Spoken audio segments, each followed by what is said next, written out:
everyone, this is Raylene with HOA Fight Club. Today I thought I would talk about a request for records. So it seems that a lot of people are asking for records now from their HOA and condo boards, but the condo boards and the property managers don't want to give up those records. So if you make a records request, always make sure that when you make that request that you quote the CC&Rs, because I'm sure every CC&R say something about a records request and about how you have the right to see everything because we are owners. And then you want to quote the law so that they know that you know what the laws are. And you can also see in this time that under the laws what rights you have, how much it's going to cost you to get those records, how much it's going to, how long it's going to take or how long they can take. There's those two different things. So the property managers usually say they can't get it together right away. Well, in this day and age, it's a lot of things are on electronic records. So a lot of it's already on the computers, and that's just an excuse. I always say that they will delay, deny, deflect. So if you remember the delay, deny, deflect, you'll understand that that's how they work. So we want to make sure that when we do that, when we make a records request, you're very specific on the records you want. I usually go back 5 years. Most associations are required by law to keep all the records for 10 years. If they can't produce those records and you end up having to go to court with your association, that would jeopardize the association. So that would, I would think, be a breach of their duty or breach of their fiduciary duty, depending on the state you're in. So that's their duty, to keep those records and to make sure that they're available. Now, when it comes to paying for those records, you are more than welcome to go into any property manager's office during business hours, and you can take pictures, and there's no really reason for anybody to watch you with those records because they're all the owner's records.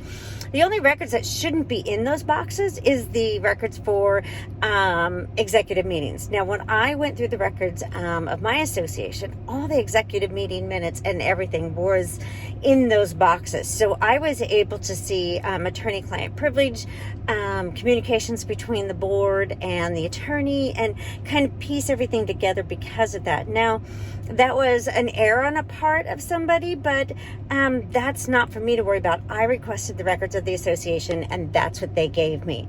So we want to be responsible, but we don't want to let them charge us hundreds and hundreds of dollars for 50 cents a page for every record that you want. You can use electronic methods by taking pictures and saving yourself that money. If they say that you can't, check your state laws. Public record disclosure laws are usually good. Nonprofit laws, a lot of laws changed this last year to make sure that there was electronic records being recorded for every association. They should be able to share so that you don't have to go into the office.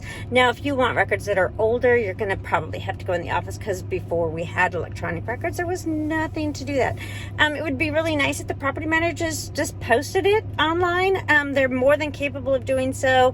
If they're not doing that, if your property manager is not disclosing everything online, I think that they should be not used as a property manager anymore, so that, if we could get our boards to understand that we have the right to see the records.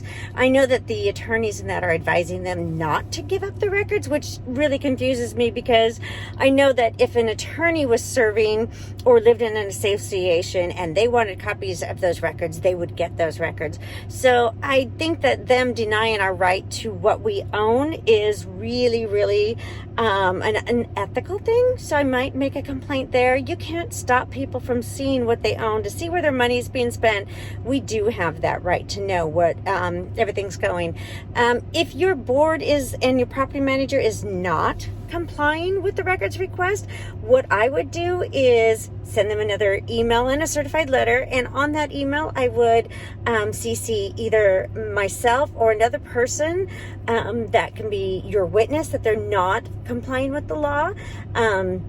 Then when you have to go to court, if you do have to go to court, you can say, look, these people witnessed it. We can be witnesses for that.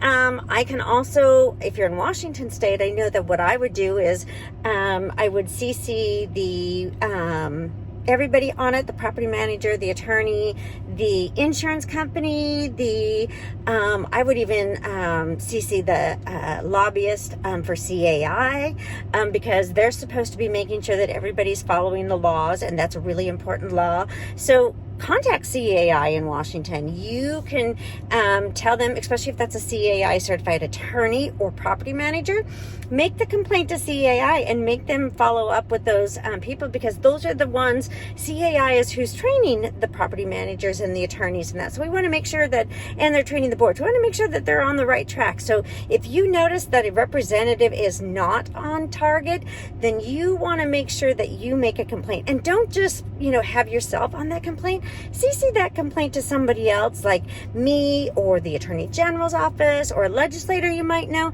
just so you have a witness. I think that it's important for our legislators to see what's going on. So during my lawsuit, I CC'd the Attorney General and all the legislators on everything, just because they were my witnesses. They got the email, so somebody knew besides me that these people were breaking the law. I think that just calls attention to them, and they don't want that bad attention. Make sure that you don't say anything that's not true, but just stay to the facts and ask for what's yours and what should be disclosed. And the only thing that can't be disclosing those records is the executive meetings, which is lawsuits or fines that they can't talk about in public. All right, I'll see you on the next one.